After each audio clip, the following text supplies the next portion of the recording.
What's going on, guys? It is your boy Cash, and it is finally time to go over this dungeon. I saw more requests to do the dungeon than to do actually Severia herself. So let's break it down one piece at a time. Of course, we're going to start off with clicking the damn thing and noticing that there's two difficulties, which is now a new update that they did do, that this is going to be this way at all times. Next up, you guys can check out the recommended heroes: Rebecca with, the Super Saiyan Rebecca, Severia, Karen, Electra, Rue, Arianda. Wow, really? I mean, reviving is definitely amazing. And Lydia, good choices. Aemon, Rebecca without awakening. So a lot of good choices. And then we're gonna look at the stage effects. Bringing in Severia will give you guys some abnormal status immunity, which is gonna help with the sleep that you're going to be encountering. Trust me, you're going to use Severia anyway. She's just really good regardless. The Prophet Aemon, he gives you accuracy, which I think is more of an issue when you're doing the Apocalypse difficulty than when you're actually doing Nightmare. And then lastly, bringing in Rebecca will give Rebecca attack. Selfish buff. I kind of hate those, but it is what it is. And pretty much you can't use Damien and you can't use Ramu. Ramu, another reviver, and that's why you see all the other recommended ones have a bunch of revives. Karen revive, Sylvia revive, Ariandel revive, Rue revive, Lydia revive. Aemon has a resolve. Now I am going to do it in Nightmare difficulty because there is no difference in Nightmare into Apocalypse outside of the actual difficulty of the damage, because I want to go through and explain everything without dying. I cannot clear this on Apocalypse because the world hates me, but I need to explain the details because it seems like some people are confused on why they're actually losing. When once they get the mechanics of how the dungeon works, then they'll be able to go into Apocalypse and still lose like I am, but they'll at least know why they're losing. So this is the setup I was trying to bring in there for Apocalypse. But for Nightmare, I throw Momo in, or I'll even let Momo be the leader, just because it just makes it a little bit quicker. Now, as far as the support that you want to use, I definitely suggest bringing someone in that has fully awakened Rebecca. If you don't have a fully awakened Rebecca, I would put fully awakened Rebecca in my Momo slot, and I may keep the Rue. So let's get into it. Here we go. The good old first part of the dungeon. I do like the aesthetic. Now I want to pause it here because it's very important that we talk about how each of these fights start. Each wave starts a specific way. Now, first of all, I want to say that I do like that it's on this bridge. I actually used to make complaints that the advents were so boring. They were always in the same place. This like weird nightmare looking dimension crap. I don't know. So it's nice that the last couple advents have been in specific places, and this one's in this specific place. Now, outside of me talking about cosmetics and aesthetics and stupid crap like that, let's talk about what happens here. Astaroth first comes into the fight, and he actually attacks you twice, and then he leaves. He actually kills himself.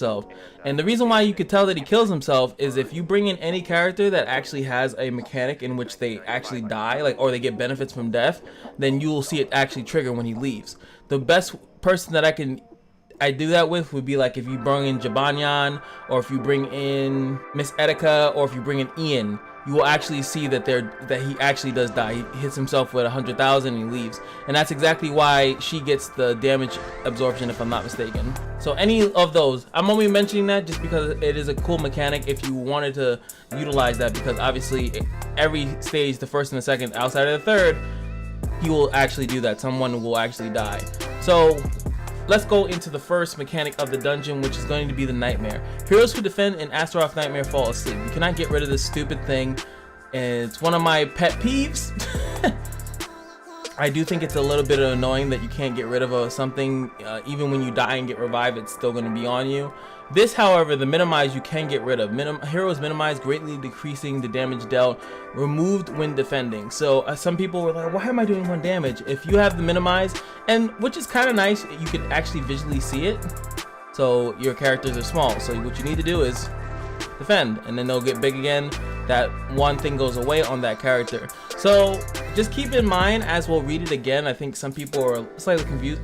Only thing that's bad about being minimized is that you do no damage. So for sometimes, if you really need to, if you need to take a turn with like your supports that you're bringing in there, remember you're not using them for damage. So if you need to heal, use your heal. don't sit there. I need my Severia to do DPS. Like no, just use it, because this is the thing that's screwing you over. The Nightmare. It has nothing to do with the minimize. So all of your DPS units, you're probably gonna want to waste a turn. This is the one thing I don't like, is that you pretty much waste a turn defending on anyone. Yes, eventually you want to defend and get the minimize off of all your units, you know, when you get the chance. But I'm just saying, don't rush into it, because now we'll see. I haven't read Frost, but now you can see that there is defense break, defense crush, my favorite of all favorites. Stupid game mechanics. I freaking hate it. First of all, they make you pretty much defend in the beginning of the first wave, and then they give you a defense crush, so you have to do it again. So now, now that we did this, we have the Nightmare's Brand, but we also have this. So Deal with the Devil has a chance to apply a defense crush when attacking if the target has Nightmare's Brand. Now this is a little debuff that comes on, as you can see, Rebecca still has it. Damage taken is increased. This effect inflicts a different debuff depending on depending on the boss when the affected hero is attacked and is then removed. So you can either cleanse it with either your Rue S2, Silverius S2 clears debuffs. I also was bringing in Sid, as you saw before, to kind of cleanse off the debuffs as well. But you need to get rid of it, because now, as you can see, I got defense broken because of that. And now guess what I have to do to get rid of the defense crush is to defend once again. And then when I defend, it should say it here. Yeah, I have a chance to sleep. This is where Silverius 50% normal status immunity comes in. As you can see, I defended and I didn't get put to sleep. This is another reason why they didn't want you to bring Ramuh in here, because them two together would pretty much negate it. Now when you see this, I can see that my Momo, she has nothing on her, so Momo can now freely attack. I just put it, yeah, so Momo can freely attack. Now Rebecca has this debuff, but it's fine. I'm gonna end up killing this guy if I S3 him, because I am on the small difficulty. I'll show you guys one run on Apocalypse, so you can just see that it's, you know, it's the same thing, but it's just that they do more damage, take less damage. Another thing that you guys need to memorize, because it says Phantom Memory here, is that reduce critical strike damage taken and evades counterattacks. Eamon's S2 is effectively useless here, so the only reason why you're bringing him in here is kind of for the accuracy boost and how his passive works. I think Aemon cannot be used. I don't think you actually need to bring in Aemon. I actually want to take him out of my team, because counterattacks, you can't counterattack. Every single boss in this dungeon has this. Has reduced critical strike damage taken and evades counterattacks. Now reduced critical strike damage taken just pretty much means if you crit the target, pretty much it's the same thing as if you were to not have crit the target, which kind of sucks. I don't know why they would nerf your damage that way and then give them composure. I guess that's the way to just make the game more difficult for you. And that's it. Faust also has this composure, activates magnification. What that means is that he just turns really, really big and he does more damage. He actually unlocks a couple other skills too. He has like I think one skill that he gets when he does that. He just does more damage. It's anything too particular. You obviously don't want it to get to that point. So you want to have some DPS. You want to just snipe them out. I'm going to actually wait until I can get these defense crushes off, because I don't want to go into the next round with defense crushes on. So I'm just going to auto. Every character I think in this dungeon has either AoE, like the cone, or full AoE, or 3 target. Every single one of them has that. So we're going to defend, just because I want to defend. And as you can see here, now I can get the defense crush off my Rebecca. Sweet. And then we can hit him, and that's going to end this fight. So now we're going to go into the second phase. So pretty much the only thing you want to do on every single fight is make sure your damage dealers are not minimized, and take off any nightmarish branding or whatever, the brandish nightmare, whatever. Take that crap off as quick as you can, because you don't want to get hit with the stupidity, because we're going to be going into this next fight and you're going to see one thing that those first 2 attacks that I said Astaroth does. The best way to see what happens is that you know that we're going in here with 2 shields, a shield on Severia, a shield on Rue. We have the defense buff here. I guess you can already see what I'm alluding to, is that they strip your buffs right when you get in there. So what I was doing, I was bringing Abel into this fight thinking, oh, I'll just have him block all the buffs, and no. So we're gonna attack here, kill him. She's gonna get her thing. Like I said, someone dies, she gets like a damage absorption. You can see it was gonna trigger here. Now next up is gonna be Raiden from Mortal Kombat. Just kidding. See, boom. Oh well, hopefully I get a turn, right? Well, he's gonna be able to hit me real quick, which kind of sucks. And then now we get a turn. As you can see, I lost everything. This is why Electra she's okay, but remember your protection is getting stripped immediately, so you won't have that protection thing in there. It kind of annoys me. And now we can look at Raiden, and we can see that his thing is a little bit different. When he hits the Nightmare's Brand, there's a chance to put Looming Death, which makes this fight with him very annoying. thinking about. This gives her increased invasion. So those 2 attacks in the beginning can be dodged. Now what I was trying to do before is I was trying to have the Veil of Phantasm dodge it, but the Veil of Phantasm gets stripped. But if you have something like what Momo has, you actually have a chance to dodge those attacks, and then you can start off the fight really good. And then you can also dodge any other attack that happens here. He does pretty much the same thing. I'm not going to spend too much time on here. I'm not going to waste you guys' time either. So this is nightmare difficulty, so goodbye. He doesn't do anything crazy. He hits 3 targets and he's just annoying. He's the same thing. That's why this dungeon is relatively actually easy, especially if you have like double Rebecca or something like that, which I don't. As you can see, the fight starts off quick. A lot of stuff just happened right there. So now Astaroth starts off, same thing. Everyone's up, but look who's still a big dog. My Momo. My Momo dodged those attacks, as I just said. So she's pretty good in here. She didn't dodge the Mortal Charm. You know, what are you gonna do? You can't do everything, right? So also who comes into the fray is going to be Karina, who when she gets a turn, she's gonna give Veil of Phantasm to Astaroth, and then Kamiya, who gives Strike Preparation to Astaroth. In the harder difficulty, I suggest that you take off the Strike Preparation first, because he does a lot of damage if he auto crits. This is one of those perfect times where I'm going to prioritize healing with her instead of defending to get the thing off. I'm going to make sure that my characters don't die, but using Rue's heal. Now I could technically kill Astaroth, but I still want to let's read up more stuff about him. He has that same composure thing. He has the same thing as the Phantom Memory. Now what he does when he hits you is he puts Revive unavailable. So pretty much you can revive your way in the first 2 stages a lot. The Looming Death doesn't matter if you just revive the character anyway.